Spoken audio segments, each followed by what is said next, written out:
Salam, Bapak Ibu kekasih dalam nama Tuhan Yesus Kristus.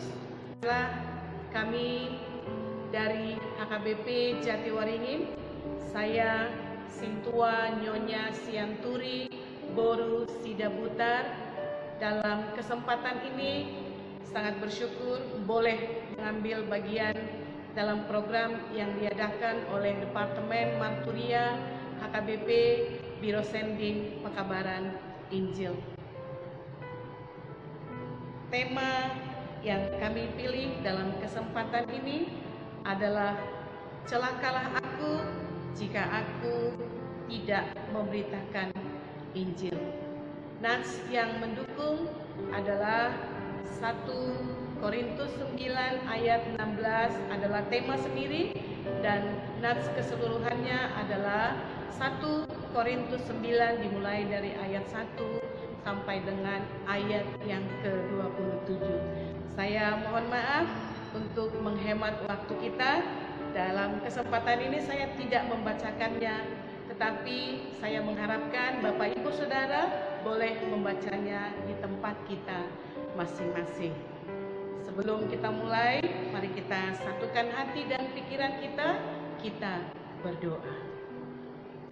Segala puji dan hormat kami panjatkan kehadirat-Mu ya Allah Bapa, untuk penyertaan-Mu dalam hidup kami, untuk perkenanan-Mu pada hamba-Mu ini dalam kesempatan memberitakan Injil kepada sesama melalui waktu dan kesempatan yang diberikan oleh Departemen Marturia HKBP Biro Sending Pekabaran Injil. Sinarilah dengan Roh Kudus-Mu hati dan pikiran kami, agar hamba-Mu ini boleh meneladani Rasul Paulus untuk berperan dalam pemberitaan Injil, agar melalui pemberitaan ini kami semakin memiliki iman yang teguh dan mampu meneladani Rasul Tuhan, yaitu Rasul Paulus. Terima kasih ya Tuhan, berfirmanlah dan kami siap untuk mendengarnya. Amin. Saudara-saudara, di antara kita jika ada pertanyaan, siapakah di antara kita yang berani mengatakan ungkapan Paulus, deklarasi daripada Paulus yang mengatakan, celakalah aku jika aku tidak memberitakan firman. Dan mungkin di antara kita barangkali ada yang sanggup untuk berkomitmen, celakalah aku jika tidak setia kepada Tuhan. Andaikan pernyataan itu dimaknai oleh seluruh umat Tuhan, maka saya yakini tidak ada lagi yang berubah haluan. Tidak akan ada yang mualaf. Tidak akan ada lagi yang menyembah berhala dan mendewakan yang lain di dalam kehidupannya. Pernyataan dan statement Paulus ini sungguh adalah nazar, janji, dan bahkan sumpahnya yang menjadi pertanyaan di hati saya pribadi. Kenapa Paulus berani mengikrarkan bahwa dia celaka jika dia tidak mengabarkan Injil, jika dia tidak memberitakan Injil? Dan saya pribadi, saya mau meniru Paulus. Yang saya harapkan juga Bapak Ibu Saudara yang sudah menonton video ini, mari kita boleh ambil bagian di dalam pemberitaan Injil. Di dalam nats pada ayat yang ketiga dikatakan, inilah pembelaanku terhadap mereka yang mengkritik aku. Sebab di tengah jemaat sedang berkembang isu yang meragukan kerasulan Paulus. Sebab Paulus memang bukanlah seorang rasul dari 12 rasul atau 12 murid Tuhan Yesus. Sebelum Paulus berbicara tentang hak-haknya sebagai seorang rasul yang boleh kita pahami di dalam ayat yang keempat sampai dengan ayat yang keenam, Paulus telah lebih dahulu membuktikan bahwa dia benar-benar seorang rasul yang dipilih dan bertemu oleh Tuhan Yesus, yang boleh dijelaskan dalam ayat yang pertama sampai dengan ayat yang kedua. Dalam Kisah Para Rasul 9, di sana diceritakan bagaimana Yesus memilih dan menangkap Paulus sampai 3 hari lamanya. Paulus tidak bisa melihat, karena kita tahu bahwa Paulus latar belakangnya adalah dia seorang penganiaya Kristen, karena pada saat itu ajaran Kristus, ajaran Kristen adalah sesat menurut Yahudi. Allah memanggil dan mengangkat Paulus untuk menjadi pemberita Injil itu sendiri. Artinya Yesuslah yang telah menetapkan Paulus untuk menjadi pemberita.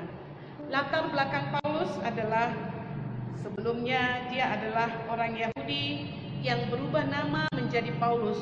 Dari Saulus berubah nama menjadi Paulus melalui pertobatannya. Dia berasal dari suku Benjamin, lahir di Tarsus, yang pindah ke Yerusalem. Dia adalah pimpinan pasukan Yahudi yang menganiaya dan mengejar pengikut Kristus, karena menurut mereka pengikut Kristus itu adalah sesat. Pertobatan Paulus adalah peristiwa terbesar dalam sejarah kekristenan. Paulus menerima pewahyuan. Kita boleh tahu di 1 Korintus 15 ayat yang ke-8.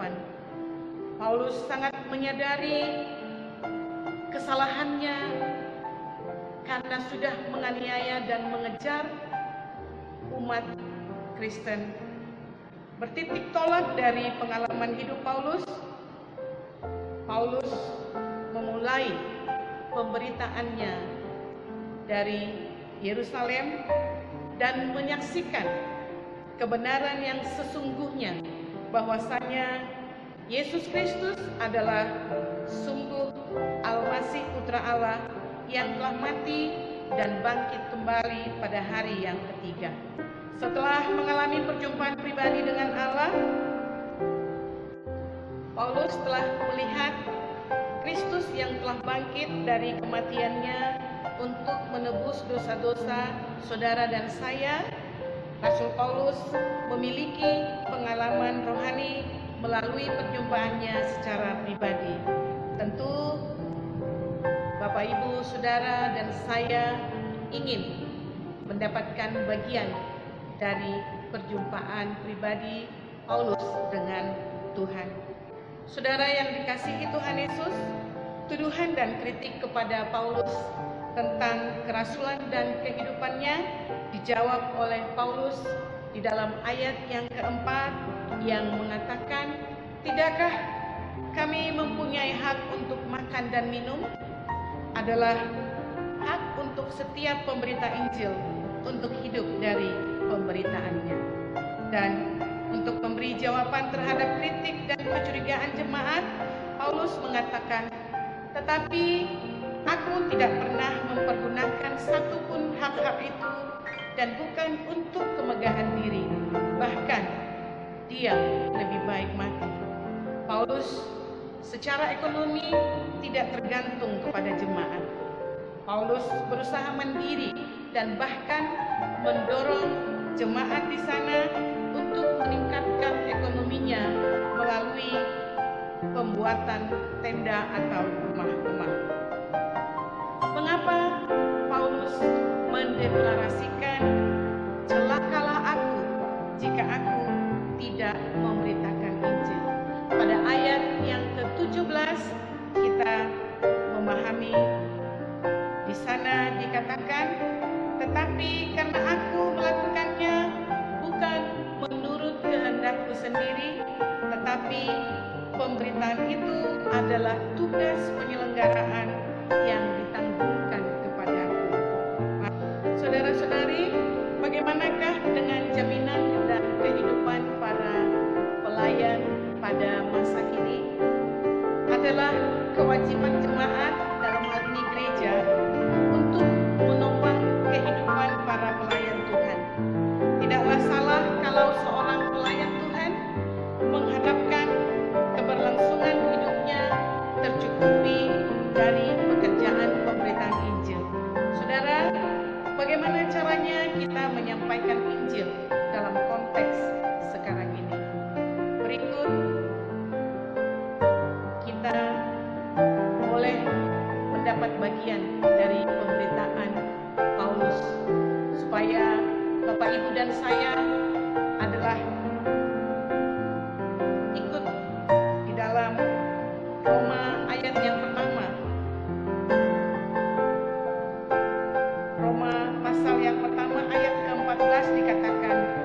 kita juga menjadi orang berhutang seperti Paulus.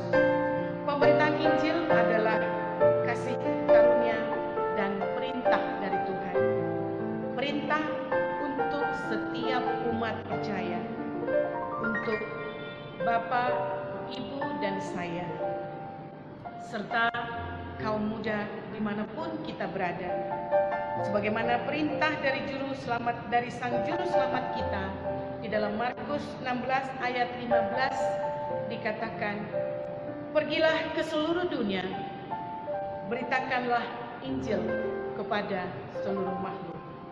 Pemberitaan Injil pada masa kini tidaklah harus di mimbar yang tinggi, tidak juga di tempat-tempat yang terhormat, aula yang besar, dan tidak juga harus door to door ke setiap rumah, terminal, dan di setiap persinggahan.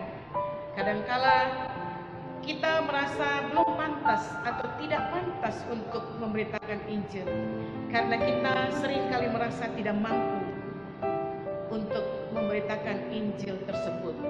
Bisa juga kita merasa, oh, itu bukan tugas saya, itu adalah tugas daripada pendeta, sintua, dan yang lainnya.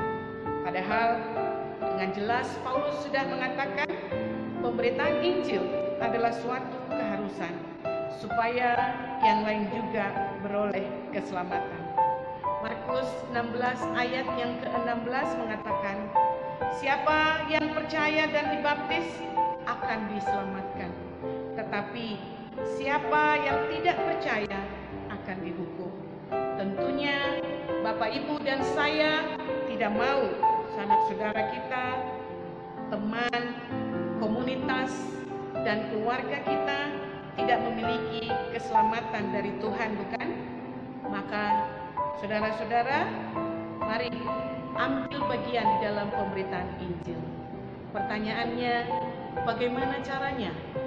Yang pertama, mari kita simak beberapa cara yang bisa kita lakukan untuk memberitakan Injil secara sederhana. Yang pertama, memberitakan Injil lewat cara hidup yang benar. Untuk memberitakan kebenaran Injil lewat cara hidup yang benar, artinya berbalik arah. Berbalik arah dari kehidupan sekuler menjadi kehidupan rohani. Yang tadinya hunting dari tempat hiburan yang satu ke tempat hiburan yang lain, sekarang mari kita giat ke gereja, rajin membaca Alkitab, ikut perkumpulan Kristen, perkumpulan gereja, baik itu kategorial maupun seksi-seksi. Kebanyakan dari antara kaum muda sekarang ini sangat dipengaruhi oleh game, seks bebas, bahkan ada seks yang meninggal. Seperti menginjili lewat cara hidup yang benar, mari anak-anakku tinggalkan segala kehidupan yang sekuler, tapi hiduplah benar sesuai dengan ajaran Injil. Hiduplah benar seturut yang diajarkan oleh Injil. Amin. Kita berdoa. Kembali kami datang ke hadirat-Mu ya Tuhan, untuk kesempatan yang Tuhan izinkan di dalam pemberitaan Injil yang diselenggarakan oleh Departemen Marturia HKBP Biro Sending Pekabaran Injil. Bapa, hamba-Mu sudah mengambil bagian dan sudah memberitakan Injil. Biarlah Tuhan yang menumbuh kembangkan di setiap hati daripada pendengar, daripada penonton pada kesempatan ini. Hamba-Mu mohon ampun jika hamba-Mu kurang bijak untuk memberitakan firman. Kiranya Tuhan menambahkan hikmat dan kebijaksanaan kepada kami. Di dalam nama Tuhan Yesus Kristus Juru Selamat kami berdoa dan mengucap syukur. Amin. Horas HKBP.